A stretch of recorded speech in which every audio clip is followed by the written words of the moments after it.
मित्रांनो, शालिनी भक्तिसागरमध्ये तुमचे मनपूर्वक स्वागत आहे। तर मित्रांनो, आज आपण या व्हिडिओच्या माध्यमाने जाणून घेणार आहोत गणेश पुराण बल्लाळेश्वर अष्टविनायकाची कथा।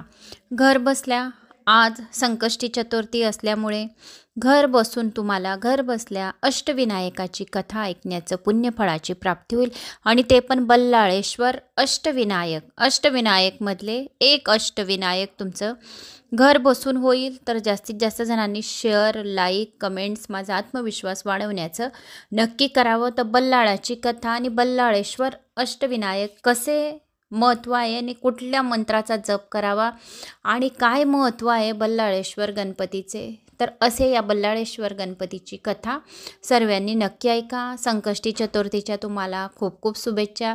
गणपती बाप्पा सर्वांच्या इच्छा कामना सर्व लवकरात लवकर पूर्ण करो अशी मी गणपती बाप्पाला प्रार्थना करते आणि आजच्या या व्हिडिओला सुरुवात करते। बऱ्याच काही तुमच्या कालच्या गणेश पुराणाच्या कमेंट्स आल्या, धन्यवाद, थँक्स। असाच माझा आत्मविश्वास वाढवा। श्री गणेशाय नमो नमः। कथा बल्लाळेश्वराची। ब्रह्मदेवाची विनंती मान्य करून महर्षी व्यासांना म्हणाले, गणेश महात्म्याविषयी एक कथा सांगायला सुरुवात केली। ते म्हणाले, कौंडिन्य नगरात भीमराजा नावाचा मोठा पराक्रमी राजा होऊन गेला। राजा कारभार मांगलिक राजे बघायचे। भीमराजा जर स्वारीला निघाला की त्याच्याबरोबर 10 कोटी हत्ती, पायदळ, घोडे मोठ्या प्रमाणात असायचे। त्यांच्याकडे हजारो ब्राह्मण आश्रयाला आले होते। त्यांची पत्नी सुस्वरूप, सुंदर आणि पतिव्रता होती। चारू हंसिनी तिचे नाव होते, पण पुत्रप्राप्ती नसल्याने ती अतिशय दुःखी होती। राजाला तिचे दुःख पाहवत नव्हते। एक दिवस भीमराजा आपल्या पत्नीला म्हणाला, राणी, आपल्याला जर पुत्रप्राप्ती नाही तर हे राज्य करून तरी काय उपयोग? आपण हे सर्व त्यागून अरण्यात जाऊ आणि ज्यांना मुलं नसतात त्यांना स्वर्गात जागा मिळत नाही। जो निपुत्रिक असतो त्यांच्याकडे पित्तर जेवायला येत नाही आणि ते अन्न स्वीकारत नाही। आपला जन्म निरर्थक आहे। आपल्याला मूल बाळ नाही, संतान नाही, तर आपला जन्म निरर्थक आहे। हे राज्य, हे वैभव, हे राजभाग हे मला सर्व निरुपयोगी वाटते। नंतर भीमराजाने हुशार व बुद्धिमान असलेल्या एका प्रधानाला मनोरंजन व सुमंत यांना बोलवले आणि त्या हुशार प्रधानांना बोलावून राजा म्हणाला, प्रधानजी, आम्हाला पूर्वजन्माच्या पापांमुळे या जन्मात पुत्रप्राप्ती होत नाही, म्हणून आम्ही हे राजवैभव सोडून अरण्यात जात आहोत। आम्ही जर पुन्हा आलो नाही तर हे राज्य तुमच्या दोघांमध्ये वाटून घ्यायचे आणि सुखाने कारभार चालवायचा, असे राजाने त्या दोघांना प्रधानांना सांगितले। मनोरंजन आणि सुमंत या 2 प्रधानांना सांगितले। चांगला मुहूर्त पाहून राजाने स्वस्ती वाचन केले। ब्राह्मणांना भरपूर दान दक्षिणा दिली। त्यानंतर राजा आपल्या पत्नीसह जंगलात निघून गेला। जंगलात एका ठिकाणी त्याला सरोवर दिसले। सरोवराभोवती त्यांना खूप झाडे, फळे, फुले दिसली आणि तेथे जवळपास त्यांना एक ऋषीचा आश्रम पण दिसला। त्या आश्रमात सिंह आणि हत्ती, सर्प, मांजरे, उंदीर आपले हार्डवेअर विसरून आनंदाने राहत होते। विश्वामित्र ऋषीचा आश्रम होता। तो विश्वामित्र ऋषी दर्भासनावर बसले होते। अनेक शिष्य त्यांच्या भोवती बसून वेद अभ्यास करीत होते। राजाने त्या विश्वामित्र ऋषींना पाहताच नमस्कार केला। ऋषींना पाहून त्यांना खूप आनंद झाला। राजाच्या मनात काय आहे हे विश्वामित्र ऋषींनी बरोबर ओळखले होते। विश्वामित्र ऋषी प्रभू श्रीरामाचे गुरु। राजा आसनावर बसले तेव्हा ऋषी म्हणाले, हे राजा, तुझे कल्याण असो। तुला सद्गुणी, कीर्तिमान असा पुत्र प्राप्त होईल, पण तू कोठून आलास? तुझी राजधानी कोणती हे सांगशील का? राजा म्हणाला, माझं नाव भीमराजा, मी विदर्भ देशातील कौंडिन्यपूर नगरीचा राजा। मला संतान नाही। मी संतान व्हावे म्हणून तपश्चर्या, दानधर्म, व्रत आचरण सर्व काही केले, परंतु पूर्वजन्माची पापांमुळे मला पुत्रप्राप्ती होत नाही। ज्यांना संतान प्राप्ती होत नाही त्यांना पूर्वजन्मांच्या पापांमुळे त्यांना पुत्रप्राप्ती होत नाही। तेव्हा राजांचा त्याग करून, सर्व राज्याचा त्याग करून मी जंगलात आलो। जंगलात मला तुमचं दर्शन झाल्यामुळे मी आज धन्य झालो आहो। तुमच्या आशीर्वादाने मला पुत्रप्राप्ती होईल यात काही शंका नाही, पण मी पूर्वजन्मी कोणते पाप केले होते की ज्यामुळे मला मूलबाळ होत नाहीये ते आपण मला सांगू शकणार का? असं त्यांनी विश्वामित्र ऋषींना राजाने सांगितलं की मी कुठलं पाप केलं होतं, मला संतान प्राप्ती नाही, तर माझे पाप कर्माचे भोग जे आहेत तर तुम्ही मागच्या जन्माचं मला सांगाल का? त्यावर विश्वामित्र ऋषी म्हणाले, राजा, तू संपत्तीमुळे चढून जाऊन कुलाचार सोडलास। ज्यांना वेद, शास्त्र, पुराणे अशा विषयांचे ज्ञान नाही आणि ज्यांना शास्त्रे पुराणे आवडत नाही त्यांना संतान प्राप्ती होत नाही, असे सांगितले। मग पुरुष असे पुरुष श्री गणेश आराधना करतात. जो कोणी गणेश आराधना करतात, या गणेश पुराणाचे श्रवण पठण करतात, त्यांना संतान प्राप्ती, दीर्घ आयुष्याची प्राप्ती, धनधान्याची प्राप्ती, माता लक्ष्मीची प्राप्ती त्यांच्या घरात सदैव राहते. तर तू गणेश आराधना कर. तुझे तर कुलदैवत होते गणेश, मग तू श्री गजाननाची पूजा करायला कसा काय विसरलास? त्यामुळे देवादिदेवाचा तुझ्यावर कोप झाला, म्हणून तुला पुत्र झाला नाही. तर मग ऐक आता काय करायचे. भीम नावाचा तुझा 7वा जन्म होता, जो पूर्वज होता. भीम नावाचा तुझा, कमला नावाची त्याची पत्नी होती. तुझा जो मागच्या जन्माचे पाप तुला सांगत आहे, तू म्हणत आहे की मागच्या जन्माची कोणती माझ्या वाटेला पापे होती की त्याच्यामुळे मला संतान नाही. तर मग आता ऋषी सांगतात की तुझा एक भीम नावाचा जन्म झालेला होता, तो 7वा जन्म होता, आणि कमला नावाची तुझी पत्नी होती. ती खूप दिवसानंतर त्याला पुत्रप्राप्ती झाली, पण तो मुलगा जन्मताच मुका आणि बहिरा होता. त्याच्या शरीराला छिद्रे होती, त्या छिद्रातून रक्त वाहत होते, त्यामुळे सगळी दुर्गंधी पसरली होती. तसेच तो कुबडा पण होता. असा विचित्र मुलगा झालेला पाहून कमला राणी खूप दुःखी झाली की आपल्याला असा मूलबाळ झालं की तो कुबडा आहे, त्याच्या छिद्रातून रक्त वाहत आहे, त्याच्या शरीरातून रक्त वाहत आहे, मुका आहे, बहिरा आहे. तर मी अशा या मुलाला कुण्या नातेवाईकांकडे घेऊन जाऊ शकत नाही, असे म्हणून ती आई त्या मुलाकडे बघून रडत होती. म्हणजेच ती राणी रडत होती. तिच्या 7व्या जन्माची कथा सांगत आहे विश्वामित्र ऋषी, राजाच्या 7व्या जन्माची कथा. तेव्हा देवादिदेव म्हणाला, मला किंवा याला मरण दिलं हे देवादिदेवा. राणी म्हणाली, हे देवादिदेवा, मला किंवा माझ्या मुलाला मरण दिलं तर बरं होईल, कारण की माझा मुलगा बहिरा, मुका, कुबडा, त्याच्या शरीरातून छिद्र्यातून रक्त वाहत आहे. अशा मुलाला मी काय करू? असं म्हणून कमला राणी रडू लागली. तिचे रडणे ऐकून राजा तिच्या प्रसूतिगृहात, जिथे आराम करत होती राणी, तिथे आला. प्रसूतिगृहात आला. त्या बालकाकडे व राणीकडे पाहून म्हणाला, राणी, असे दुःख करू नकोस ग. सुख दुःख हे पूर्वजन्माच्या कर्मामुळे, पापांमुळे भोगावी लागतात. आपण या जन्मात खूप काही पूजापाठ केली, पण आपले मागच्या जन्माचे एवढे काही पाप असतील, त्याच्यामुळे आपल्या या कर्मामुळे आपल्याला ह्या नशिबी असे आले असेल. जर जे काही होतं ते कर्मामुळे भोगावी लागतात, ते जास्त दिवस टिकत नाही. जो मनुष्य आज दुःखी आहे तो उद्या नक्की सुखी होईल. तो पूजापाठ करेल, गणेश पुराणाचे श्रवण करेल, देवी भागवत पुराणाचं श्रवण करेल, शिवपुराणाचं श्रवण करेल, कुठल्याही पुराणांचं श्रवण पठण करून तो जो दुःखी आहे तो उद्या निश्चित सुखी होईल. असा विचार करून तू तुझं दुःखावर आपण या बालकाचं शरीर सुंदर व चांगलं सुदृढ होईल असं समजायला पाहिजे. पूर्वजन्मी याने काय केलं होतं काय माहिती, त्याप्रमाणे होईल. पण मंत्र औषधी या बाळावर, या बळावर, या बाळावर याला नीट करून, यात्रा करून, पुण्य मिळवून त्याचं कल्याण करण्याचा आपण प्रयत्न करूया. खूप काही औषधे उपचार करून याला बरे करूया, असे राजाने त्या कमला राणीला सांगितले. मग काही दिवसांनी राजाने ब्राह्मणांना, ज्योतिषांना आणि साधूंना बोलावून त्यांना दानधर्म केला. त्यांच्या संमतीने आपल्या मुलाचे नाव त्यांनी दक्ष ठेवले. जो मुलगा मुका होता, कुबडा होता, बहिरा होता, त्याच्या शरीरातून छिद्रे होती शरीराला, तिथून रक्त वाहत होतं, त्या मुलाचे नाव राजा राणीने त्या मुलाचे नाव दक्ष ठेवले. दक्षासाठी त्याने मंत्र, तंत्र, औषधी खूप केली, पण त्याचा काही उपयोग झाला नाही.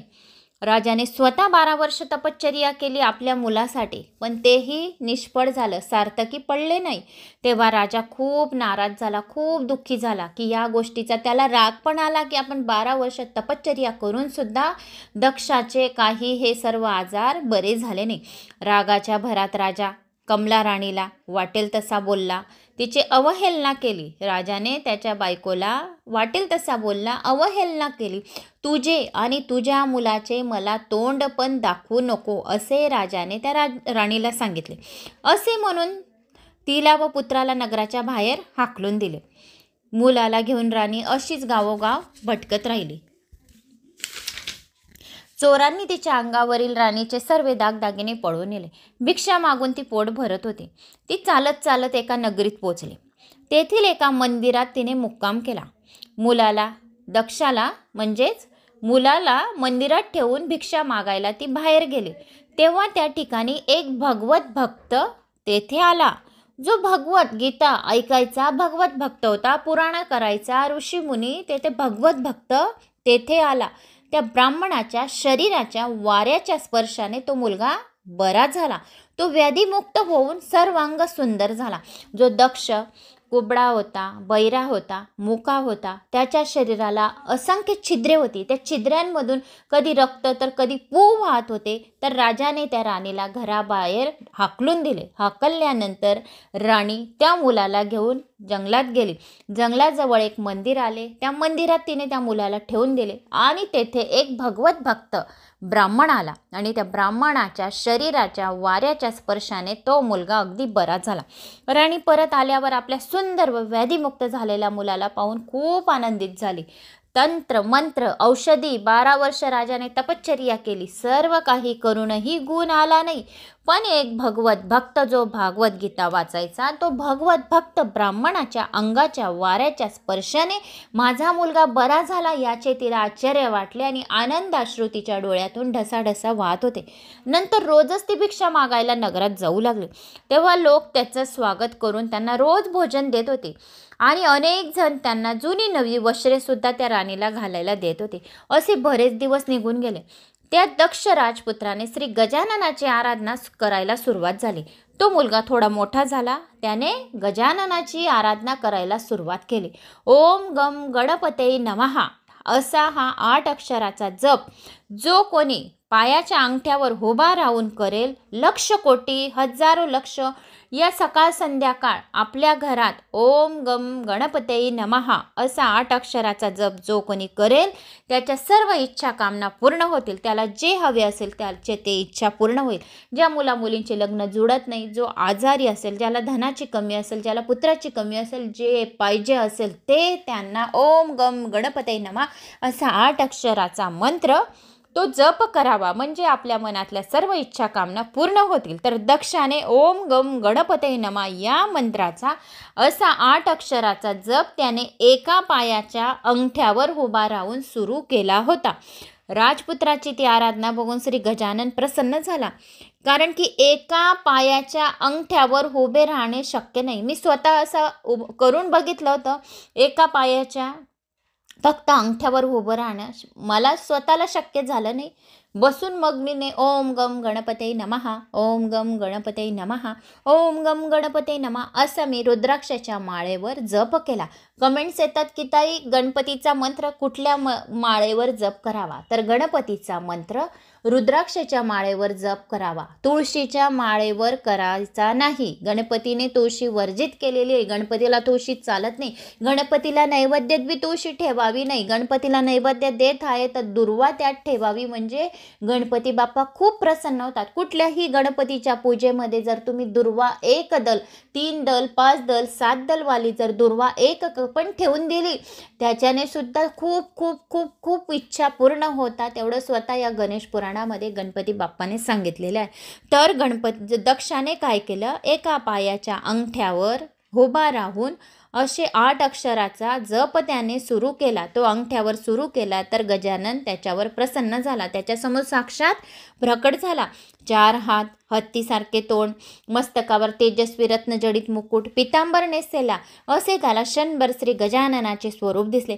तितक्यात ब्राह्मणाचे रूप घेऊन श्री गजानन तेथे आला. मी प्रसन्न झालो आहे. तुझी काय इच्छा आहे ते वर माग. त्यावर राजपुत्र दक्ष म्हणाला, देवा तुम्ही मला तुमची 2 रूपे दाखवली त्यामुळे मी धन्य झालो. अनेक रूपे धारण करून तुम्ही भक्तांच्या सर्व इच्छा कामना पूर्ण करतात. तुमचा जो कोणी आराधना करतो, तुमचा जो कोणी जप करतो, तुमचा जो कोणी गणेश पुराण श्रवण करतो, तुमच्या नुसत्या नामस्मरणाने स्मरण मात्रे श्रवण मात्रे तुम्ही त्यांचे पापे असंख्य जळून भस्म करतात. तर तुम्ही भक्तांच्या सर्व इच्छा कामना पूर्ण करतात. सर्वजण तुमची स्तुती करतात, तुमचे महात्मे सांगतात, तुमचे महात्मे मनाने ऐकतात, तुमचे गणेश पुराण मनाने श्रवण करतात. तुम्ही त्यांच्या मनोविकारावर विजय मिळवून देतात.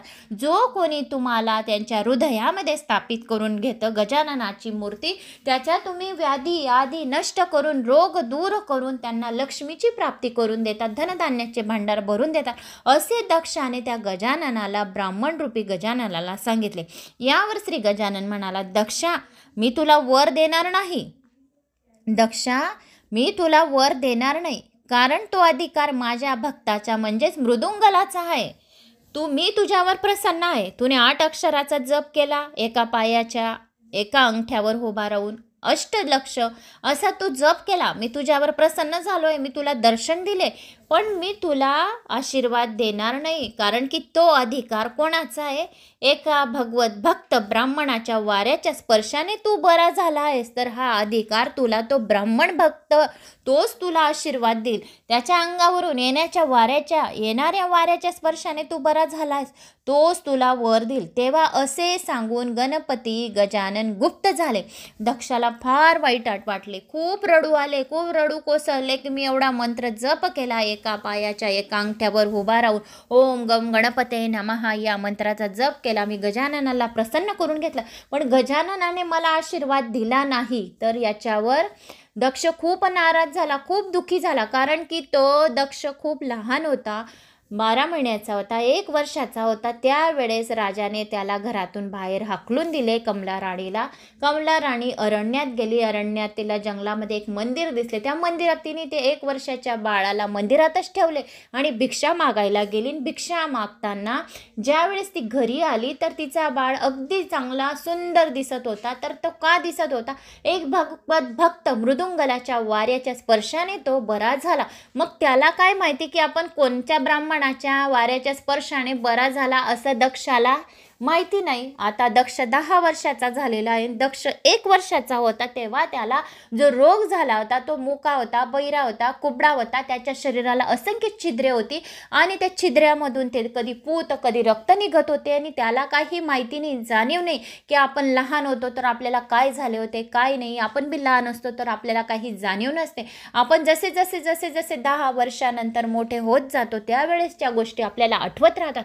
पण आता दक्षाला खूप वाईट वाटले, कारण दक्षाने एका पायाच्या एका अंगठ्यावर उभा राहून 8 अक्षरांचा ओम गम गणपते नमः या मंत्राचा जप केला. गजाननाला प्रसन्न केलं.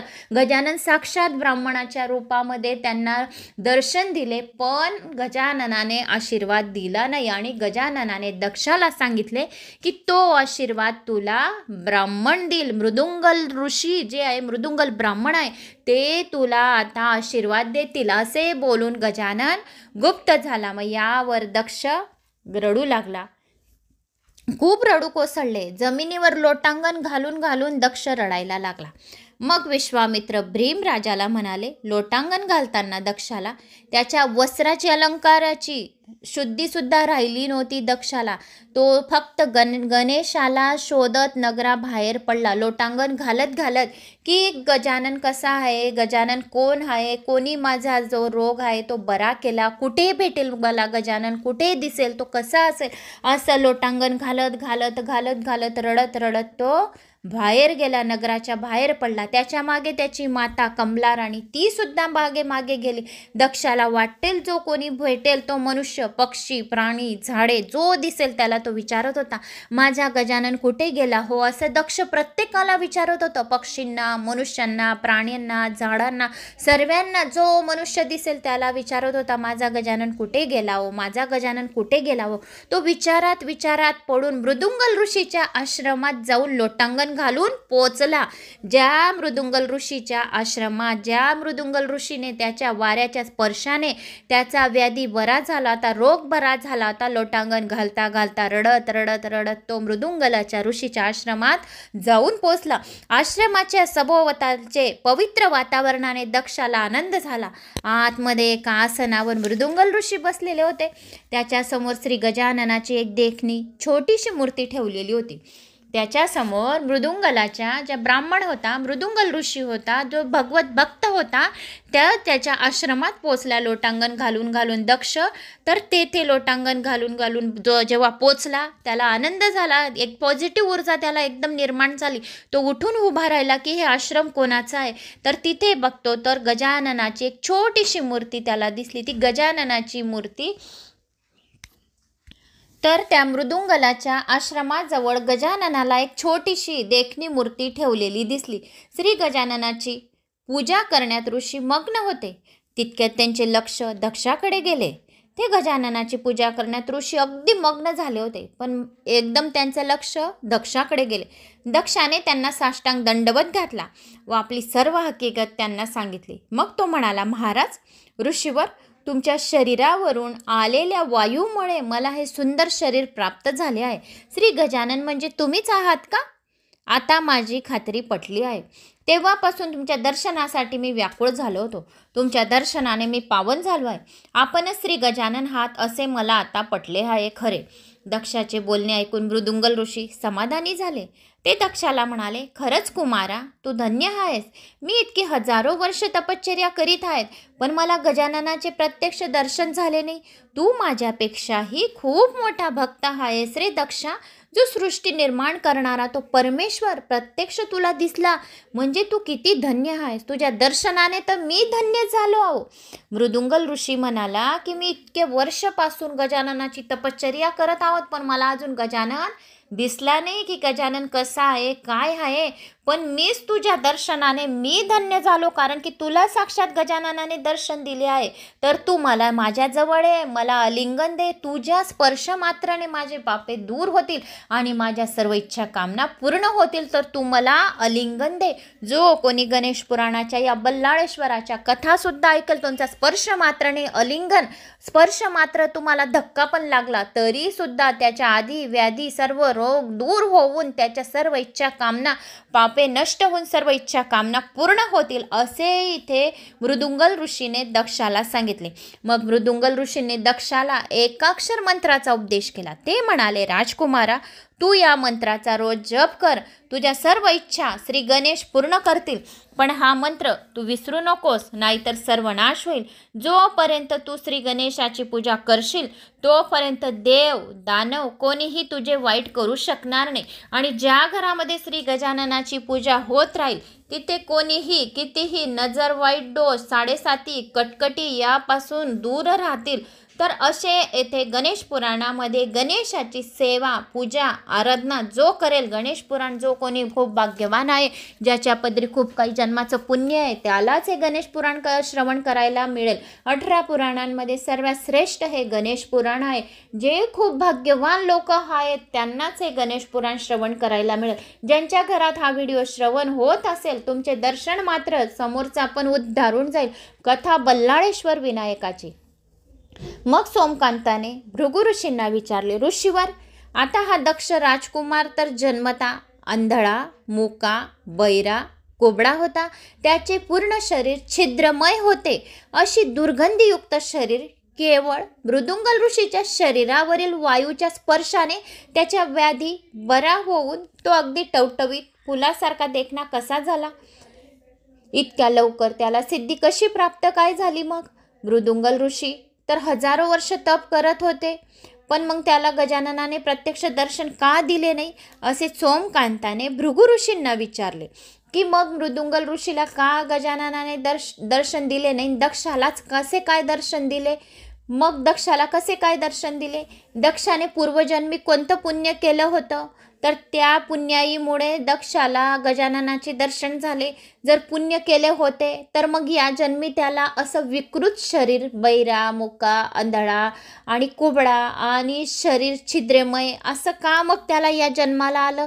मग असं कोणते पाप केले होते आणि कुठले पुण्य केले होते की त्याला गणपतीचे दर्शन झाले? असे सोमकांत राजाने संपूर्ण भृगु ऋषींना विचारले. त्याच्या पूर्वजन्माची कथा अशी आहे. भृगु ऋषी म्हणाले सोमकांत राजाला की त्याच्या पूर्वजन्माची कथा अशी आहे आणि तुझ्या शंकाचं, तुझ्या प्रश्नाचं मी आता उत्तर देतो. सिंधू देशात पली नावाचं एक गाव होतं. तेथे कल्याण नावाचा एक धार्मिक व दानशूर वाणी राहत होता. इंदुमती ही त्याची पत्नी धार्मिक वृत्तीची व पतिव्रता स्त्री होती. त्याचा मुलगा बल्लाळ, त्याला लहानपणापासूनच देवपूजा करण्याची आवड होती. बल्लाळ आपल्या मित्रांना बोलून गावाबाहेर जाई, तेथे दगडाचे देव करून त्यांची पूजा करीत असे. एक दिवस त्याला एक छोटासा गोटा दिसला. एक छोटासा दगड गोटा दिसला आणि त्याने गणपती असे नाव दिले. त्याला दुर्वा वाहिल्या. नंतर तो देवाची पूजा करण्यात मग्न होता. काही मित्र गणपती पुढे नाचत होते तर काही जण गात होते. बल्लाळाच्या अशा वागण्यामुळे गावातील लोक त्या कल्याणवाण्याला म्हणाले, तुझ्या मुलाला समजावून सांग, नाही तर आम्हाला त्याची तक्रार करावी लागेल. असे ते गावातले लोक कल्याणवाण्याला म्हणाले, म्हणजेच बल्लाळाच्या पित्याला म्हणाले. लोकांनी तक्रार करताच बरोबर कल्याणवाण्याला खूप राग आला की आपल्या मुलाची तक्रार, आपल्या मुलाची म्हणजे अशी अवहेलना लोक करत आहे, तर त्याच्या पित्याला खूप राग आला. त्याने काय केलं, भला मोठा सोटा घेतला व धावत गावाबाहेर गेला. तेथे सर्व मुलं गणपतीची पूजा करीत होती. मुलांनी बनवलेले काड्यांचं जे देऊळ होते, मंडप होते, तर ते मंडप रागारागाने कल्याणवानाने फाडून तोडून टाकले, मोडून टाकले. त्याला बघताच सर्व मुलं पळून गेली. एकटा बल्लाळ त्या ठिकाणी गणपतीचे स्मरण करत बसला होता. तो इतका मग्न होता की त्याचे वडील आल्याचेही बल्लाळाला कळले नाही. बल्लाळाचे लक्ष नाही पाहून कल्याणला खूप राग आला त्याच्या पिताला. सोट्याचे त्याने चांगले 4-5 रट्टे त्याने बल्लाळाला लगवले. त्याच्या हातात जो सोटा होता त्याने ते बल्लाळाला लगवले. बल्लाळाचं लक्ष नाही हे पाहून त्याला खूप राग आला आणि खूप मार मारला. आणि मग त्याने 4-5 रट्टे बल्लाळाला लागवले आणि शेजारच्या एका झाडाला, बाजूला एक झाड होतं, तर बल्लाळाने त्या झाडाला आवळून चांगलं मनसोक्त बांधून दिलं आणि मनसोक्ते मारले बांधून. बल्लाळाच्या शरीरातून रक्ताच्या चिरकांड्या उडू लागल्या. प्रत्येक शरीराचे छिद्रमय झाले आणि चिरकांड्या उडू लागल्या. एवढं त्याच्या पित्याने, कल्याणवाल्याने त्या बल्लाळाला, त्याच्या मुलाला मारलं. आता तुला कोणता देव सोडवतो तेच बघतो मी, असे त्याचे पित्याने कल्याणवाल्याने बल्लाळाला सांगितलं आणि निघून गेला घरी. नंतर कल्याण तेथून घरी निघून गेला. मग बल्लाळाने गणेशाचे स्मरण करण्यास सुरुवात केली.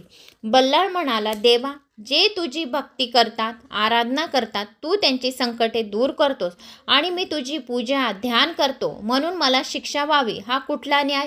कदाचित सूर्य प्रकाशाचा त्याग करेल, शेष पृथ्वीला डोक्यावरून खाली ठेवेल, पण तू आपल्या भक्तगणांना विसरणार नाहीस. माझ्या वाटेला अशी विघ्न का यावीत? असे बल्लाळाने गणेशाला आराधना केली. वडिलांच्या कृत्यावर बल्लाळाचा राग आला नाही. माझ्या वडिलांनी मला एवढं मारलं, एवढ्या रक्ताच्या चिरकांड्या शरीरातून उडत आहे, खूप मार मारला, मला त्याचा काहीही राग आला नाही. त्याने शाप दिला की बल्लाळ काय म्हणाला की मला माझ्या पित्याचा राग आला नाही, पण बल्लाळाने शाप दिला, माझ्या गणेशाचे देऊळ ज्याने मोडले असेल, तोडले असेल, फेकले असेल, तो अंधा, मुका, बैरा, कोबडा होऊन त्याच्या शरीर पण दुर्गंधीयुक्त होईल आणि त्याच्या शरीरात असंख्य छिद्रे राहतील, कधी रक्त तर कधी पू व्हाईल. असे बल्लाळाने श्राप दिला की जो माझ्या मंदिराला, माझ्या गणेशाच्या देवळाला मोडलं, तोडलं, तर तो मुका, बैरा असे दुर्गंधयुक्त शरीर होईल. आणि गणेशा, माझी भक्ती जर खरी असेल तर मी जे म्हणतो आहे ते तू खरं कर. वडिलांचा माराचा मला काही राग वाटत नाही, पण ज्यांनी माझी पूजा विस्कटून टाकली, विटंबना केली माझ्या गणेशाची, तुझी निंदा केली, त्याचं मला जास्त वाईट वाटत आहे. माझ्या शरीराला त्यांनी बांधले आहे, पण माझ्या मनाला ते कधी बांधू शकत नाही. तुझे नामस्मरण करताना मला मृत्यू येवो अशी माझी इच्छा आहे. बल्लाळाची गजानन प्रति अशी भक्ती पाहून श्री गणेश ब्राह्मण रूपात तेथे आला. आल्याबरोबर बल्लाळाला बांधलेली रस्से आपोआप सैल झाली. बल्लाळाने त्या ब्राह्मणाला साष्टांग दंडवत घातला. त्याबरोबर बल्लाळाच्या अंगावरील सर्व जखमा बऱ्या होऊन त्याचे शरीर तेजपुंज झाले. त्याला सर्व ज्ञान प्राप्त झाले. त्याने गणेशाची मनोभावे स्तुती केली. श्री गजानन प्रसन्न झाला. त्याला दृढ लिंगन देत म्हणाले, बल्लाळा, तू बनवलेले माझे मंदिर ज्याने मोडले तो तर नरकात जाईलच. जो गजाननाचे मंदिर मोडतो, तोडतो, काही फाडतो, तर तो नरकात असंख्य वर्षपर्यंत राहतो. पण तू दिलेला शाप सुद्धा खाली जाणार नाही. तू जो शाप दिलेला आहे बल्लाळा, ज्याने गणपतीचं मंदिर मोडलं असेल, तोडलं असेल, तू जो शाप दिला, मुका, बैरा, कुबडा, शरीर दुर्गंधीयुक्त होईल, तू जो श्राप दिला आहे ना, तो सुद्धा अगदी खरा होईल. पुढच्या आणखी कोणते वर पाहिजे आहे तर तू मला सांग. तर त्याने तू जो श्राप दिलेला आहे ना, तर तो खरा होईल. पुढच्या जन्मी त्याचे वडील त्याला घरातून हाकलून देतील आणि तुला आणखी कोणते वर पाहिजे आहे तर ते सांग, असे तो ब्राह्मणरूपी गजाननाने बल्लाळाला सांगितले. यावर बल्लाळ म्हणाला, देवा, मला काही नको, तुझे स्मरण कायम राहो. मी जो जन्म घेऊ प्रत्येक जन्मामध्ये मला तुझे स्मरण कायम राहो आणि या स्थळी तुम्ही राहून लोकांची संकटे दूर करावी आणि येथे बल्लाळेश्वर विनायक राहावे, असे मला वर द्या की येथे बल्लाळेश्वर अष्टविनायक राहो आणि जे लोक तुमच्या दर्शनाला येतील त्यांच्या इच्छा कामना पूर्ण करो. यावर श्री गणपती अधिकच संतुष्ट झाला आणि म्हणाला, बल्लाळा, तू खूप चांगला वर मागितला. या ठिकाणी माझे कायम वास्तव्य राहील आणि येथे बल्लाळेश्वर ह्या अष्टविनायकमधले एक बल्लाळेश्वर अष्टविनायक राहील. जे लोक माझ्या दर्शनाला इथे येतील प्रथम तुझे नाव घेतील आणि जो नुसतं बल्लाळेश्वर विनायकाय नमः या मंत्राचा आपल्या घरात 108 वेळा सकाळ संध्याकाळ जप पण केला तरी त्यांच्या सर्व इच्छा कामना पूर्ण होतील. या ठिकाणी तू श्री गणेशाला बल्लाळेश्वर विनायक असे नाव संबोधले जाईल. म्हणून आपल्या घरात ओम बल्लाळेश्वर विनायकाय नमः, बल्लाळ विनायकाय नमः, ओम बल्लाळ विनायकाय नमः या मंत्राचा 108 वेळा जप करून 1 ग्लास पाणी जवळ ठेवावे आणि आपल्या मुलामुलींना प्यायला द्यावे. जो व्यक्ती आजारी असेल त्याला प्यायला द्यावे. घरात शिंपडावे म्हणजे नजर दोषसुद्धा दूर होईल. मग विश्वामित्राने ही कथा भीमराजाला सांगितली. तेव्हा भीमराजा म्हणाला, ऋषीवर्य दक्षाची कथा तर मी ऐकली पण कल्याणवाण्याचं पुढे काय झालं ते सांगा ना, असे विश्वामित्रने भीमराजाला सांगितले. तेव्हा विश्वामित्र म्हणाले, बल्लाळने शाप दिल्यावर इकडे घरी कल्याण एकदम बधीर झाला. इकडे बल्लाळने श्राप दिला आणि त्याचा पिता तिकडे एकदम बधीर झाला. त्याला काही बोलता येईना. हळूहळू त्याच्या अंगाला छिद्रे पडून त्याच्यातून रक्त वाहू लागले. कल्याणची ती अवस्था पाहून इंदुमती म्हणजेच कल्याणची बायको आणि बल्लाळची आई इंदुमती खूप घाबरली. तितक्यात तिला समजले की बल्लाळाला जंगलात बांधून ठेवले आहे. म्हणून ती शेजारच्या 2-4 बायकांना घेऊन जंगलात गेली. तेथे तिला सुंदर मंदिर दिसले. त्या मंदिरात श्री गणेशाची छोटीशी मूर्ती होती आणि ती मूर्तीची पूजा बल्लाळ करत होता. ते पाहून ती म्हणाली, लोक मला उगीचच खोटं सांगत होते. बल्लाळाला बांधून ठेवले आहे म्हणून नाही तर मी माझ्या पतीची सेवा करायची सोडून इकडे आले नसते तर माझा बल्लाळ कसा मनापासून पूजा करत बसलाय. असे म्हणून तिने त्याला कडकडून मिठी मारली. त्याला म्हणाली, बल्लाळ घरी चल बाळा, तुझ्या वडिलांना अचानक काहीतरी झालंय रे. तू तरी बघ त्यांना की काय झालंय. चल बाळ आपण घरी जाऊया. त्यावर बल्लाळ म्हणाला, कोणते घर, कुणाचे वडील, मला कोणी आई वडील नाही, कोणीच नाही. माझे माता पिता सर्व काही श्री गजानन आहे. मी घरी येणार नाही. माझे शरीर श्री गजाननाला अर्पण केले तेव्हापासून मला सर्व ज्ञान प्राप्त झाले आहे. ज्याने देवाची विटंबना केली त्याला देवाने शिक्षा केली. जसे कर्म केले तसे फळ मिळाले. मी कोणालाही ओळखत नाही. तू तुझ्या घरी जा, पतीची सेवा कर. मी गणेशाचे स्मरण करत इथेच राहणार आहे. त्यावर इंदुमती म्हणाली त्याची आई, बाळा कितीही केले तरी ते तुझे वडील आहेत. त्यांना या त्रासातून तूच मुक्त केलेच पाहिजे. मी एकटी कशी सोडणार बरं त्यांना या संकटातून. हे ऐकून बल्लाळ म्हणाला, या जन्मी त्यांची सुटका होणार नाही. पुढच्या जन्मी तुझा राजकुळात जन्म होईल. त्यावेळी तुझे नाव कमलाराणी राहील. आताच तुझ्या पती पुढच्या जन्मी तुझ्याच पोटी जन्म घेईल. तुझा जो हा पती आहे कल्याणवाण्या तुझ्याच पोटी जन्म घेईल आणि त्यावेळी त्याचं नाव दक्ष असेल. या जन्माचं पापामुळे तो उपजत मुका, बैरा, कुबडा, अंधा आणि त्याशिवाय त्याच्या शरीरातून असंख्य छिद्रे राहतील आणि त्याच्यातून रक्त वाहील आणि दुर्गंधीयुक्त राहील. तर हा कल्याणवाने जो तुझा पती आहे तो तुझा मुलगा राहील. तर या जन्मातील त्याचे वडील त्याला संकटातून मुक्त करण्यासाठी तप करतील. त्या जन्मात त्याचे वडील खूप तप करतील. त्या तपाचा काही उपयोग होणार नाही. मग संतापून राजा तुला आणि तुझ्या मुलाला बाहेर काढून देतील. नंतर एका ब्राह्मणाच्या अंगावरून जाणाऱ्या वाऱ्याच्या स्पर्शाने तो बरा होईल आणि मग तुम्हा दोघांना लवकर श्री गजाननाचे दर्शन होईल. बल्लाळाची वाणी ऐकून तिला आनंदही झाला आणि तो सोडून जाणार म्हणून वाईटही वाटत होते. जड अंतकरणाने ती घरी गेली. इकडे बल्लाळाला आकाशातून विमान घ्यायला आले आणि विमानात बसून तो स्वर्गलोकात गेला. विश्वामित्राने भीमराजांना विचारले, महाराज पण पुढे त्या दक्षाचे काय झाले ते सांगा ना. त्यावर विश्वामित्र म्हणाले, कौंडिन्य नावाच्या नगराजवळ एक अरण्य होते. त्या अरण्यात एक छानसं सरोवर होते. त्या सरोवराच्या काठावर एक मोडकळीस आलेलं जुनाट श्री गणेशाचं मंदिर होते. त्या मंदिरात दक्षाने 12 वर्ष श्री गजाननाची मानस पूजा केली होती. षोडोपचारी पूजा केली. 12 वर्षांनी 21 दिवस झाल्यावर उत्तर रात्री दक्षाला एक स्वप्न पडले.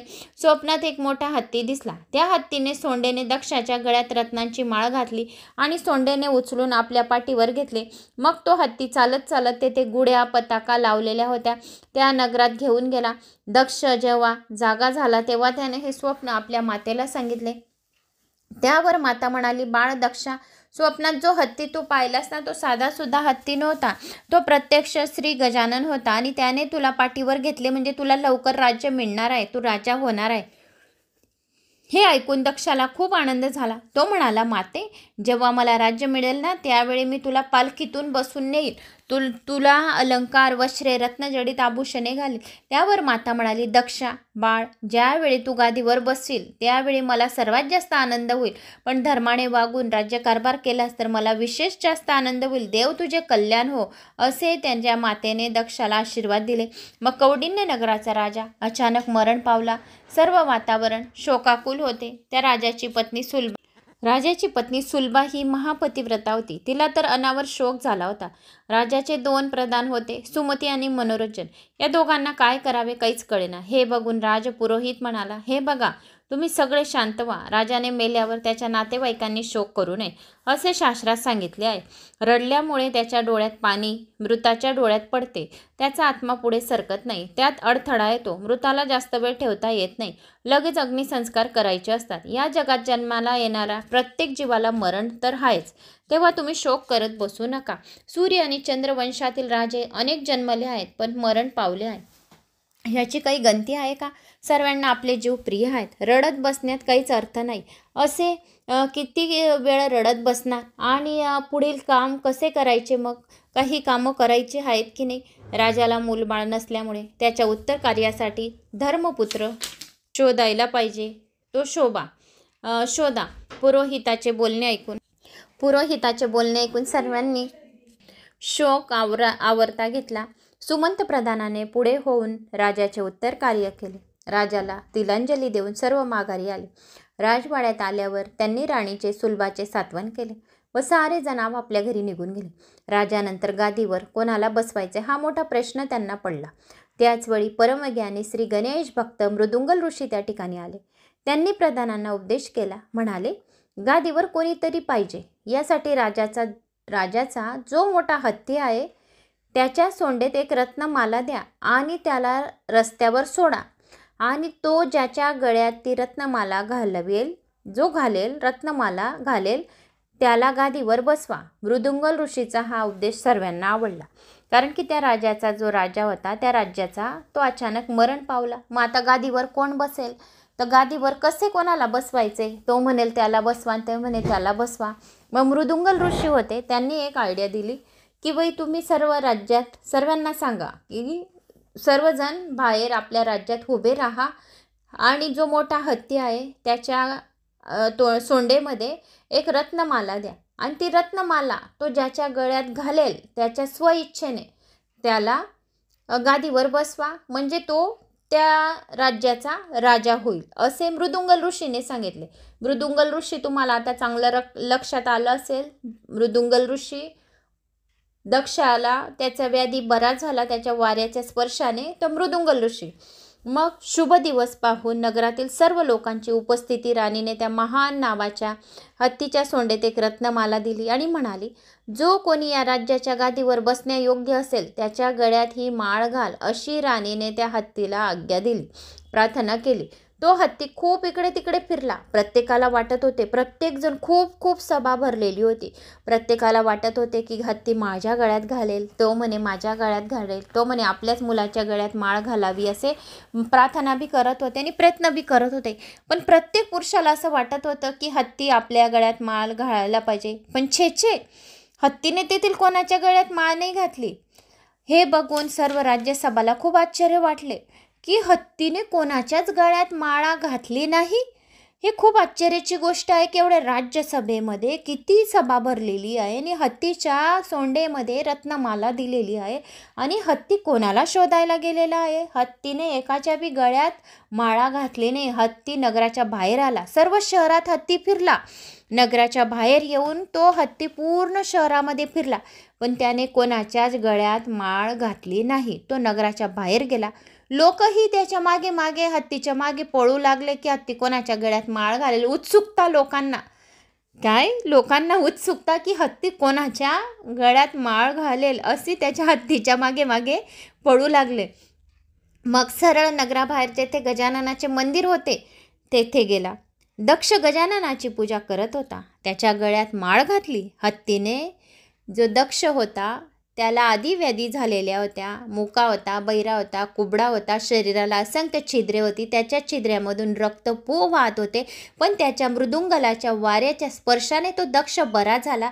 त्या दक्षाने एका पायाच्या अंगठ्यावर उभे राहून ओम गम गणपते नमा या मंत्राचा जप केला होता आणि गजाननाला प्रसन्न करून घेतलेले होते. पण गजाननाला प्रसन्न केल्यानंतर गजाननाने त्याला आशीर्वाद दिला नाही.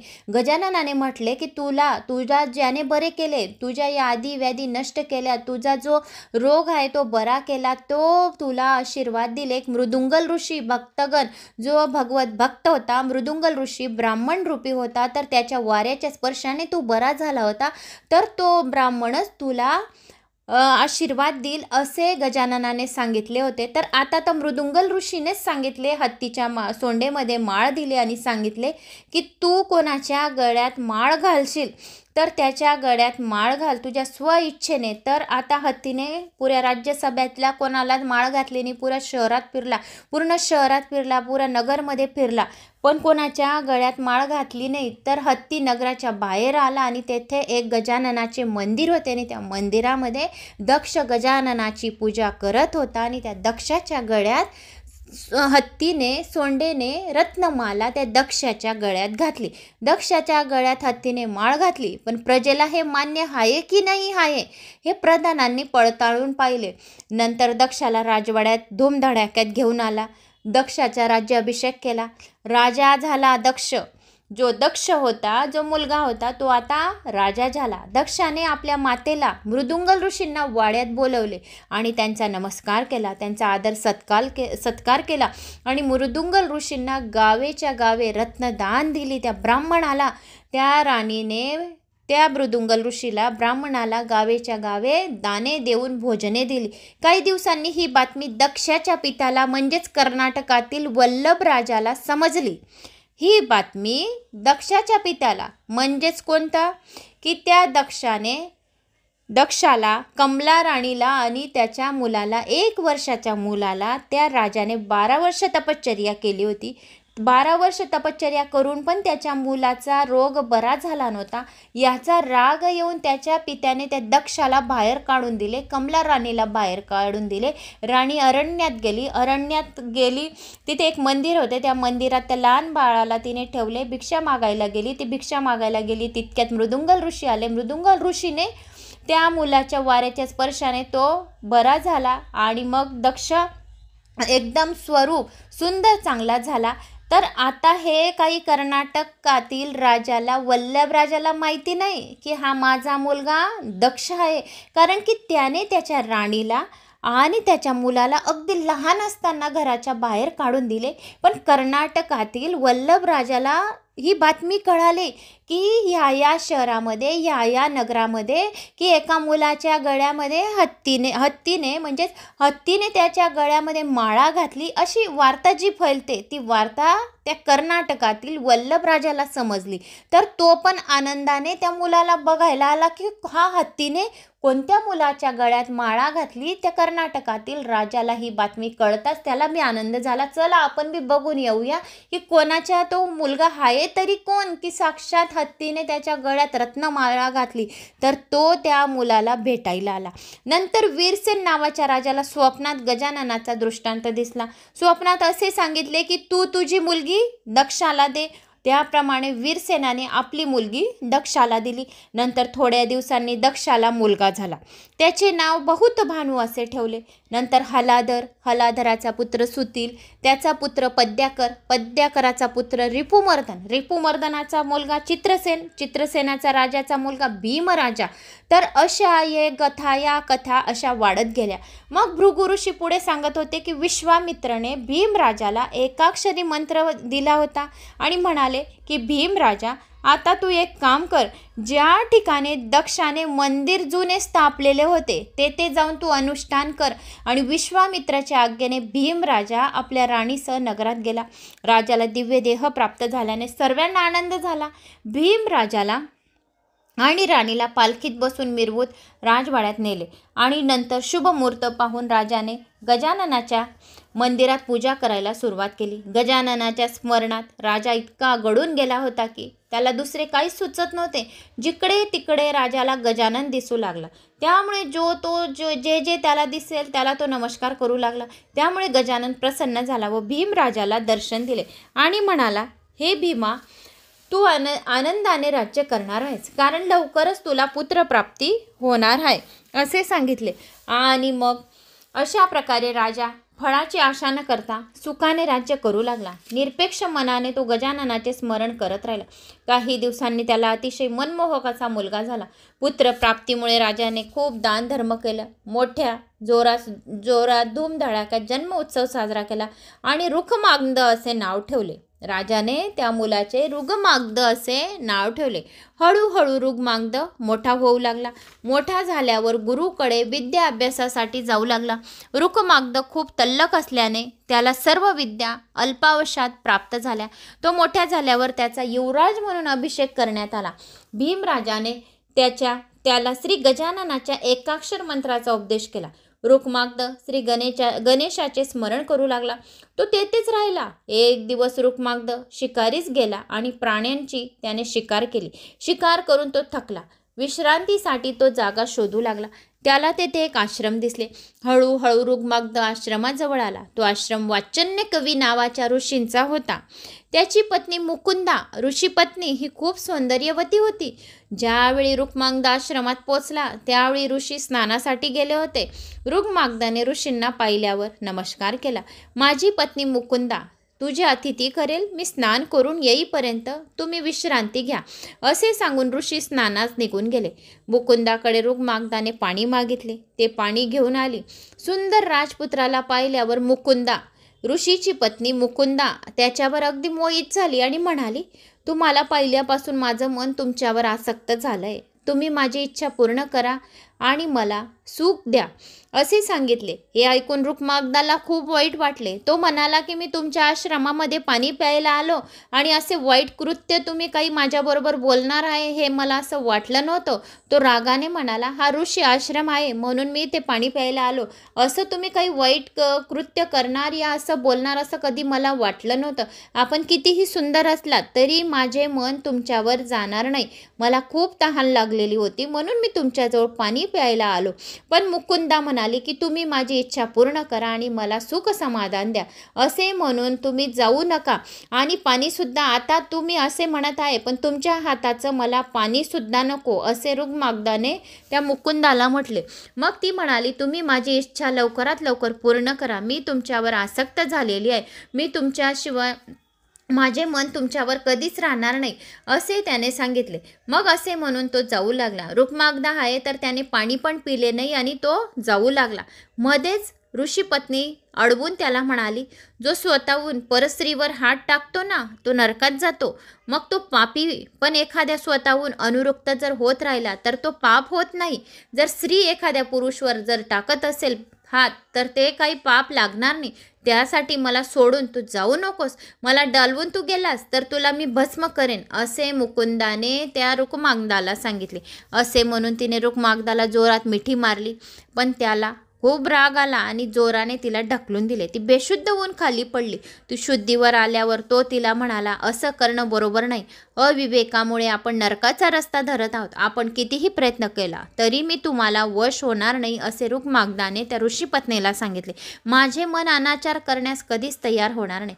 मुकुंदेला नाराज केल्याने ती रागाने लालेलाल झाली आणि ती म्हणाली, तू माझा अपमान करून कष्ट दिलेस तेव्हा मी तुला शाप देते की तुझ्या सर्व अंगावर कुष्ठ उत्पन्न होईल आणि रोग लागेल. तिचे ते बोलणे ऐकून रुक्मागद खूप दुःखी झाला आणि तेथून निघून गेला. आपल्या शरीराकडे पाहिले तर शरीर संवेदनहीन झालेले पाहून तो खूप नाराज झाला आणि गणेशा, का रे तू मला अशी शिक्षा दिलीस? मी तुझा काय अपराध केला होता? तू तर दुष्टांचा नाश करणारा आहेस. मग ही अदम स्त्री कशासाठी जिवंत ठेवलीस होती तू माझ्यासाठी? माझ्याकडे बघ, सर्व करणारा तूच आहेस. मी तुला शरण आलेलो आहे, तुला काय करायचं आहे ते कर, मी प्रायोपवेशन करेन, माझे शरीर त्यागणार आहे, मला या शरीराची आता शरम वाटत आहे, असे म्हणून तो एका वडाच्या झाडाखाली गणेशाचे स्मरण करीत बसलेला होता. मग वटवृक्षाखाली ऋग्मागध तप करीत बसला होता. बरेच दिवस गेले. एके दिवशी नारद मुनी तेथे आले. ऋग्मागधाने त्यांना नमस्कार केला. ऋग्मागधाने नारद मुनींना आपली सर्व हकीकत सांगितली. तेव्हा नारद मुनी म्हणाले, तुला एक चमत्कार घडलेला सांगतो. विदर्भ देशात एक कद्दम नावाचं नगर होतं. तेथे चिंतामणी गजाननाचं सुंदर एक मंदिर होतं. तर अष्टविनायक मधले चिंतामणी अष्टविनायक आहे हे. तर त्याच्या मंदिरासमोर पाण्याने भरलेले एक कुंड आहे. त्या कुंडाजवळ श्री गजाननाची पावले उमटलेली आहे. चिंतामणी विनायक अष्टविनायकमध्ये हे कुंडाजवळ गजाननाची पावले आहेत. त्या ठिकाणी कुष्ठाने पीडित असलेला एक शूद्र त्या ठिकाणी आला. त्याने त्या कुंडात स्नान केले. त्याबरोबर त्याचे शरीर पूर्ववत झाले. त्याला खूप आनंद झाला. गजाननाच्या सेवकांनी तेथे विमान बोलवून विमानात बसवून त्याला उत्तम लोकी पाठवले.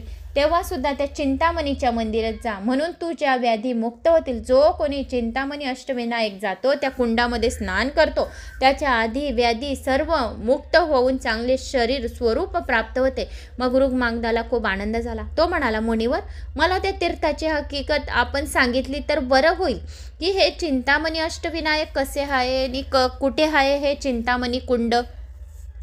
मग त्याची उत्सुकता पाहून नारद मुनी सांगू लागले, मग आता तू चिंतामणी अष्टविनायकाची कथा ऐक तर. एकदा मी स्वर्गात इंद्राकडे गेलो. इंद्राने माझे स्वागत केले. मला ते म्हणाले, नारद मुनी, तुम्ही एकदा चमत्कार पाहिला असणार तर तो सांगा. त्यांना मी सांगितले की देवेंद्रा, आज मी मृत्यूलोकात गौतम ऋषीच्या आश्रमात गेलो होतो. आश्रमामध्ये पत्नीसह महर्षी बसले होते. महर्षीची पत्नीचे नाव अहिल्या. ती खूप सुंदर होती, इतकी की तिच्या पुढे उर्वशी, मेनका, इंद्राणी, सावित्री, लक्ष्मी यांच्यापेक्षा पण ती खूपच सुंदर होती. गौतम ऋषीची पत्नी अहिल्या, तिच्यासारखी रूपवती स्वर्गात कोणीच नसेल. अगदी तिच्या पुढे तिची अमरावती नगरी सुद्धा फिक्की वाटेल. नारद मुनीच्या तोंडून अहिल्याचे वर्णन ऐकून इंद्र अस्वस्थ झाला. केव्हा आपण अहिल्याला बघेल असं त्याला वाटत होते. तो लगेच पृथ्वीवर आला. गौतम ऋषी स्नानासाठी गेले होते. इंद्राने गौतम ऋषीचे रूप घेतलं आणि अहिल्याजवळ गेला. तो तिला शय्येवर चलण्याचा आग्रह करायला लागला. तिला ते विचित्र वाटले. ती म्हणाली, आपली ही ध्यान धारणा करायची वेळ आहे स्वामी, आणि हे भलतेच काय बोलत आहेत. गौतमाचे रूप धारण करणारा इंद्र म्हणाला, अगं अहिल्ये, मी आता नदीवर स्नानासाठी गेलो होतो, पण तिथे नदीत एक सुंदर अप्सरा नग्न अवस्थेत अंघोळ करत होत्या आणि त्यांना पाहिलं आणि माझी कामवासना जागृत झाली. मी अंघोळ न करता तसेच माघारी आलो. तू लवकर माझी इच्छा पूर्ण कर बरं, नाहीतर माझा प्राण जाईल. असे त्या ऋषीने इंद्राचं रूप घेतलेला होता. गौतम ऋषीचे रूप घेतलेला इंद्र असा अहिल्याला शय्येवर जाण्याचा आग्रह करू लागला. त्यावर ती म्हणाली, महाराज, भलत्याच वेळी हे काय तुम्हाला सुचतंय हो? आता खरं ही तुमची जप तप हवन करण्याची वेळ आणि हे शय्येवर चला असे का म्हणत आहोत? आता मी तुमची धर्मपत्नी आहे. पतीची आज्ञा मला पाळलीच पाहिजे. यावर मी तुम्हाला काय बोलू? तुमची इच्छा पूर्ण करणे माझा धर्म आहे. असे बोलून ती त्यांच्याबरोबर शय्येवर त्याच्याशी एकरूप झाली. पण तिला नंतर शंका आली, कारण इंद्राच्या अंगाचा सुवास तिने ओळखला. हे आपले पती नसून दुसरे कोणीतरी आहेत हे तिच्या लगेच लक्षात आले. तिने त्याला विचारले, तू कोण आहेस? लवकर बोल, तू कोण आहेस? लवकर सांग, नाहीतर मी तुला शाप दिल्याने इथेच तुझे भस्म होईल. अहिल्याचे राग बघून इंद्र खूप घाबरला. तो आपल्याला इंद्र रूपात प्रकट झाला आणि म्हणाला, देवाचा राजा इंद्र, तुझे सौंदर्य वर्णन ऐकून मी तुझ्या मोहात पडलो. नारदाने तुझ्या सौंदर्याचे वर्णन केलेले होते नारद मुनीने, आणि मी तुझ्या सौंदर्याच्या वर्णन केल्याने मी तुझ्यावर भाळून गेलो, तुझ्या रूपाला भाळून गेलो आणि सारे विसरून गेलो. आता झाले जे गोष्ट ते विसरून जा. मी स्वर्गात जातो आणि तू पण माझ्याबरोबर स्वर्गात चल, असे इंद्राने अहिल्याला सांगितले. हे ऐकून अहिल्याला इंद्राचा इतका राग आला, खूप राग आला, आणि घडलेल्या गोष्टीची लाजसुद्धा घडलेली कामाची गोष्ट होती तर तिला लाज पण वाटू लागली. ती शर्मेने म्हणाली, माझे पावित्र्य, माझे पतिव्रत्य तूने भ्रष्ट केले इंद्रा. मूर्खा, केवढे संकट तुझ्या अंगावर होळवून घेतले आहेस, तुला माहिती आहे का? याचा परिणाम तुला वाईट भोगावा लागेल. असे अहिल्याने अति दुःखाने गालित गात्र होऊन इंद्राला श्राप दिला आणि म्हणाले. इंद्राबरोबर अहिल्या बोलतच असताना गौतम ऋषी तेथे आले. गौतम ऋषी स्नान करून आश्रमात आले. इंद्राबरोबर बोलणं तिचं चालूच होतं. तितक्यात अहिल्याचे पती गौतम ऋषी स्नान करून आश्रमामध्ये आले. रोज अहिल्या पाय धुण्यासाठी दारात उभी राहायची, पण आज आली नाही म्हणून त्याने तिची हाक मारली. गौतम ऋषी ज्या ठिकाणी बसायचे तिथे ते आसन टाकायची. आज आसनसुद्धा टाकलेले नव्हते. ती समोर आल्यावर तिला विचारले, आज आसन का मांडले नाही? ती भीतीने थरथर कापू लागली. पतिव्रते तिचे भ्रष्ट झाल्यामुळे पतीकडे डोळे उघडून एकमेकडे डोळ्यांमध्ये डोळे टाकून बघण्याचे तिचे धाडस तिला होईना. नंतर ऋषीवरांना नमस्कार करून घडलेला प्रकार अहिल्याने संपूर्ण सांगितला. ऋषींना खूप राग आला आणि तो रागाच्या भरात द्वेषात त्याने तिला शाप दिला. तू महान पतिव्रता, तुला इंद्राचं कपट ओळखता आलं नाही. धिक्कार आहे तुझा. तू आपल्या शीलापासून भ्रष्ट झालीस म्हणून तू शिळा होऊन पडशील. आणि ज्यावेळी श्रीरामाचा पदस्पर्श तुला होईल, जेव्हा प्रभू श्रीराम वनवासात राहतील त्यावेळेस रामाचा तुला पदस्पर्श होईल आणि तुझा उद्धार होईल आणि तेव्हा तू त्याच्यापासून तुझा सुंदर स्वरूप प्राप्त होईल. तर तू आजपासून दगड होशील, शिला होशील. तर तू शिलापासून आता भ्रष्ट होशील आणि शिळा बनून पडशील आणि रामाचा तुला स्पर्श होईल त्यावेळेस तुझा उद्धार होईल. म्हणून ज्यावेळेस प्रभू श्री रामजी वनवासात निघालेले होते तर खूप काही कामं रामजीचे बाकी होते. तर हे एक काम, अहिल्या शिळा होऊन त्या आश्रमात पडलेली होती.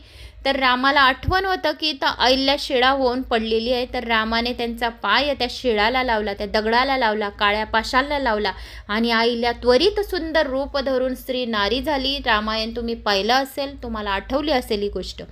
असा शाप देताच अहिल्या तक्षक्षणी शिळा होऊन पडली. हे पाहून इंद्र अतिशय घाबरला. तो मांजराच्या रूपाने पळून जाऊ लागला. पण गौतम ऋषींनी अंतर्ज्ञानाने त्याला ओळखले आणि त्याला म्हणाला, तू देवांचा राजा आहे म्हणून तुला भस्म करत नाही, परंतु या वाईट कामाबद्दल तुला शिक्षा झालीच पाहिजे. कपटी देवेंद्रा, तुझ्या शरीराला सहस्र छिद्रे पडतील. असे म्हणताच इंद्राच्या अंगावर सहस्र छिद्रे पडली. इंद्र अतिशय दुःखी झाला. त्याला देवांसमोर जायला लाज वाटू लागली. मनोमन मदनाचा त्याने धिक्कार केला. झालेल्या कर्माची त्याला शिक्षा भोगल्याशिवाय सुटका होत नव्हती. इंद्र गोप कीटकाचे रूप घेतले आणि कमळाच्या देठात जाऊन लपून बसला. नारद मुनी पुढे म्हणाले, कमळाच्या देठात इंद्र लपून बसलाय हे मला समजल्यावर मी अमरावतीस गेलो. तेथे बृहस्पती व इतर देवांना इंद्राची हकीकत सांगितली. सर्वजण काळजीत पडले. मग बृहस्पती सर्व देवांसह गौतम ऋषीकडे गेले. ते त्यांची प्रार्थना करू लागले. ऋषी महाराज, तुम्ही महाशक्तिशाली आहात. तुमच्या पुढे आम्ही शिल्लक आहोत. तुमच्यासारख्या ऋषींच्या शक्तींचे वर्णन करायचे तर कोणी सकाळी धान्य पेरले तर दुपारी उगते व संध्याकाळी त्यांची मळणी होते, अशी तुमची शक्ती आहे. अगस्त्य ऋषींनी तसेच आचमन समुद्र प्राशन केला. आपल्या दर्शनाने किंवा बोलण्याने सर्व पापांचा नाश होतो. हे ऋषीवर्य, आम्ही इंद्रासाठी तुमची क्षमा मागण्यासाठी आलो आहोत. इंद्राला क्षमा करावी अशी आमची इच्छा आहे, ती तुम्ही पूर्ण करावी. त्यावर गौतम ऋषी म्हणाले, इंद्रा हा कपटी, नीच वागणुकीचा आणि अविचारी आहे. त्याने माझा खूप मोठा अपमान केला. तरी त्याने श्री गणेशाची जर साधना केली, गणेशाची जर त्याने आराधना केली तर त्याचा उद्धार होईल. म्हणून श्री गणेशाला प्रसन्न करून घेण्याचा एक मंत्र आहे तर तो सांगतो. या मंत्राचे जो कोणी श्रवण पठन करतो, हे श्री गणेश पुराण सुद्धा ऐकतो, तरी त्याला सर्व शापांपासून सर्व पापांपासून मुक्ती होते. म्हणजे इंद्र पापमुक्त होईल. माझ्या शापेमुळे इंद्राच्या अंगाला पडलेल्या छिद्राच्या ठिकाणी त्याला डोळे येतील, त्यामुळे त्याला सारे सहस्राक्ष म्हणतील. गौतमाचा शाप ऐकून सर्व देवांना आनंद झाला. त्या सर्वांनी गौतम ऋषींना नमस्कार केला व इंद्राकडे गेले. गौतम ऋषींकडून आल्यावर सर्व देव कमळाच्या देठाकडे गेले. त्यांनी इंद्राला उशाप मिळाल्याचे सांगितले. तुला गौतम प्रसन्न झाले आहे तेव्हा तू बाहेर ये. इंद्राला आनंद झाला. तो बाहेर आला, परंतु त्याच्या अंगाला खूप दुर्गंधी येत होती. सर्व देवांनी नाक दाबून इंद्राला नमस्कार केला. नंतर इंद्राला स्नान प्राणायाम करण्यास सांगितले. मग बृहस्पतीने इंद्राला षडाक्षर मंत्राचा उपदेश केला. मंत्राचा उच्चार करताच इंद्राला सहस्र नेत्र आले. दिव्य देह प्राप्त झाला आणि इंद्र म्हणाला, देवांनो, माझ्या पापाचे फळ मला मिळाले. परस्त्री बरोबर जो गमन करतो, कितीही शूर असला तरी त्याला पापाचं फळ भोगावे लागते. त्यातून त्याची सुटका होणे शक्य नाही. देवादिदेव श्री गणेशाच्या मंत्राचे सामर्थ्य किती आहे. जो गणेश पुराणाचे श्रवण पठण करेल, गणपती बाप्पाच्या मंत्रांचा जप करेल, त्याला सर्व सिद्धी प्राप्त होतील, सर्व रोग त्याचे बरे होतील, त्याला संतानाची प्राप्ती होईल, दीर्घायुष्याची प्राप्ती होईल, धनधान्याची प्राप्ती होईल, राज ऐश्वर्याची प्राप्ती होईल, तीनों लोकांमध्ये मान सन्मान वाढेल. जो जिथे जाईल तिथे त्यांना यश कीर्ती मान सन्मान वाढेल. तर असे इंद्राने सर्वांना सांगितले गणेशाचे महत्त्व. मग गौतम ऋषींनी मला भस्म केले नाही, तसेच तुम्हाला मी पापातून मुक्त होण्यासाठी मंत्रोपदेश केला. आज मी धन्य झालो आहे, त्यामुळे मला सहस्रनेत्रयुक्त शरीर प्राप्त झालेले आहे. तर अशा या कथा होत्या चिंतामणी सरोवराच्या आणि बल्लाळेश्वर अष्टविनायकाच्या. तर मित्रांनो, मला अशी आशा आहे की तुम्हाला माझ्या ह्या कथा आवडल्या असतील. आवडल्यास एक लाईक करा, चॅनलला सबस्क्राईब करा. कुठून कोणत्या गावाहून तुम्ही माझा हा व्हिडिओ ऐकत आहोत, आपल्या गावाची कमेंट्स नक्की करा. तुम्हाला अजून पुढे गणेश पुराण पाहिजे आहेत का, याच्या पुढचे भाग अष्टविनायकातले हे 2 अष्टविनायक तुमच्यापर्यंत मी 2 दिवस पोहोचवले. जर तुम्हाला अजून 6 अष्टविनायक पाहिजे असेल, चिंतामणी अष्टविनायक, मयुरेश्वर अष्टविनायक, वरदविनायक अष्टविनायक, गणेश लोक कसा प्राप्त होतो, संकटनाशनम स्तोत्राचा महिमा काय आहे, त्रिपुराशी युद्ध कसे करावे, मणिपूर अष्टविनायक, जे अजून अष्टविनायक आहे, गणेशाची आराधना कशी करावी, किती मूर्तींची स्थापना करावी, किती दुर्वादल करावे, पार्वती माताने किती गणेशाच्या मूर्तींचे पूजन केले, विनायक अष्टविनायक, असे भरपूर अष्टविनायकांच्या याच्यात कथा आहे. आता संकष्टी चतुर्थी होती म्हणून तुमच्यापर्यंत मी 2 अष्टविनायक पोहोचवले. आपण घर बसून अष्टविनायकांच्या कथा ऐकतो, हे आपले खूप सौभाग्य आहे. आणि आपण श्रवण पठण करतो, आपले मनामध्ये आपल्या हृदयामध्ये आपण गणपती बाप्पाला धारण करतो. गणपती बाप्पाला आपल्या हृदयामध्ये विराजमान केल्याने सुद्धा आपल्या मनातल्या खरोखर सर्व इच्छा कामना पूर्ण होतात, सर्व संकटाचा नाश होतो. आपल्या मुलाबाळांना ज्ञानाची प्राप्ती होते. जो अभ्यास करत नसणार त्याला हे गणेश पुराण माझं शालिनी भक्तिसागरवर संपूर्ण अष्टविनायकांच्या कथा मी अगोदर पण टाकलेल्या आहेत. जर तुम्हाला हव्या असतील तर तुम्ही सर्च करावे. जे अष्टविनायक पाहिजे असेल ते शालिनी भक्तिसागरवर तुम्हाला मिळेल. 1 ग्लास पाणी ठेवा, देवघरामध्ये बाटली ठेवा, या पाणी ठेवा, 1 तेलाचा दिवा लावा, 1 तुपाचा दिवा लावा, 1 पाण्याचा ग्लास भरा, 2 अगरबत्ती लावा, त्यामध्ये थोडीशी रक्षा म्हणजेच रक्षा म्हणजे राख. तुमचे कमेंट्स येतात काही रक्षा म्हणजे काय. रक्षा म्हणजे जी 2 अगरबत्तीतली थोडीशी राख राहते, ती राख त्या पाण्यामध्ये टाकावी. त्या पाण्यात ग्लास हातात धरावा उजव्या हातात आणि 5-10 मिनटं जप करावा. ओम गम गणपते नमः, श्री गणेशाय नमः, श्री मुखाय नमः, चिंतामणीय नमः, या वक्रतुंड महाकाय सूर्यकोटी समप्रभ निर्विघ्नं कुरु मे देव सर्वकार्येषु सर्वदा, असा 108 वेळा जप करावा. पॉवरफुल ऊर्जाने मंत्र स्तोत्र करावे. घरात धूप दरवडायचा आणि ते पाणी आपल्या मुलांच्या ज्या इच्छा तुम्हाला पाहिजे आहेत त्या ग्लासवर बोला आणि ते पाणी तुमच्या मुलांना प्यायला द्या. खरोखरच अभ्यासात हुशार होतील. 100% गॅरंटी. हे गणेश पुराण मी गेल्या 15 वर्षापासून वाचते, तर माझं तोंडीपाठ झालेलं आहे. ते मी न बघता सुद्धा तुम्हाला सर्व कथा सांगून देईल. पुराण नाही बी ठेवला तरी पण कथा सांगून देईल. एवढं हे गणेश पुराण पॉवरफुल आहे. पण मी पुराण याच्याजवळ समोर ठेवते की काही लाईन चुके ना. एखाद वेळेस मागे पुढे होऊन जातात कथा. काही कथा तोंडीपाठ झालेल्या आहेत. पण हे गणेश पुराण खूप महत्त्वाचं आहे. जो खूप भाग्यवान आहे, ज्याच्या जन्मी खूप काही जन्माचं पुण्य जमा झालेलं असेल, त्यालाच गणेश पुराणाचं श्रवण करायला मिळेल. पण आपण ज्या वेळेस मरण पाहू त्यावेळेस आपल्याला यमदूत हात लावणार नाही, आपल्याला गणेशाचे दूत हात लावतील ना. गणेश लोकांमध्ये घेऊन जातील विमानात बसून, एवढी 100% गॅरंटी. कारण मृत्यू अटल सत्य आहे. जो प्राणी जन्माला आलेला आहे तो मृत्यू अटल सत्य आहे. म्हणून गणेश पुराणाचे श्रवण पठण करून घ्यावे, म्हणजे आपल्या जीवनाचे सार्थक होईल. तर मित्रांनो, आवडल्यास लाईक शेअर सबस्क्राईब नक्की करावे. जय श्री गणेशा.